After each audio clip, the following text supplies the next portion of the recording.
Ал жинақтық зейнетақыға келдік. Біздің үшінші зейнетақымыздың түрі. Бұл зейнеткер зейнет жасына келгенде өзінің НПФ жиналған сумманы 2018 жылдың 1 қаңтарынан бастап жылдарға бөлу арқылы ғана ала алады. НПФ-та жиналған сумманы сіздер зейнеткердің ЭЦБ ключімен ЕГО порталынан көре аласыздар, немесе НПФ-ға барып қағаз түрінде ала аласыздар, иә. Егер мысалы зейнеткердің жинақ мөлшеріне байланысты әр жыл сайын айына, яғни жинақтық мөлшері аяқталғанға дейін төленіп отырады.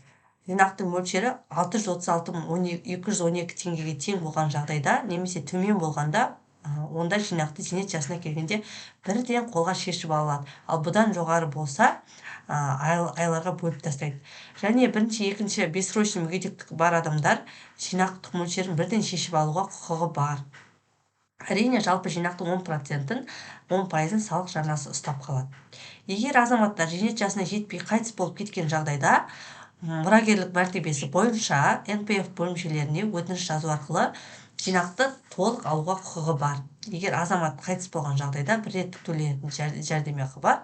Ол азаматтың жинағындағы суммадан 54,5 МРП жерлеуге арналған жәрдемақы төленетін болады. Құжатты өткізу үшін НПФ бөлімшесіне барып, өтініш, қайтыс болған туралы куәлік, туыстық қарым-қатынасты растайтын құжат, банк счетын алып барады. Өтініш жазылған күннен бастап 2-3 күнде төленеді. Бұл зейнетақы жарналарын және жеке заңды тұлғалардың НПФ ерікті түрде аударатын қаражат түрі. Жинақтық зейнетақы 2018 жылдан бастап бір реттік емес, ай сайын бөліп төленетін болды дедім, иә. Егер 12 минималдығы зейнетақыға жетпесе, бірден шешіп алуға болады, ал асып кетсе айға бөлінеді. Минималды зейнетақы ол 53.076 теңге, иә, биыл. Соны 12-ге көбейтсек 636.612 теңге. Жалпы НПФ жинақтық зейнетақы зейнеткердің жалпы жинағын жас мөлшерінің коэффициентіне көбейтіп 12 айға бөлгенде шығады. Ол қалай? Мысалы, зейнеткердің НПФ-ында 3.500.000 теңге ақшасы бар дейік. 61 жаста шықса 0,09969-ға көбейтіледі. 62 жасында шықса 0,102,02, 63 жасында шықса 0,104,67. Мысалы, 61 жасында зейнетке шықты дейік, әйел адам.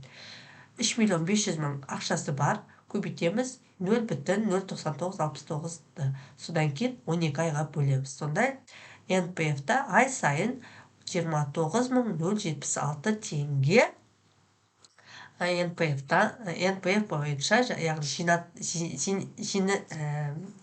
жинақтық зейнетақы бойынша 29.076 теңге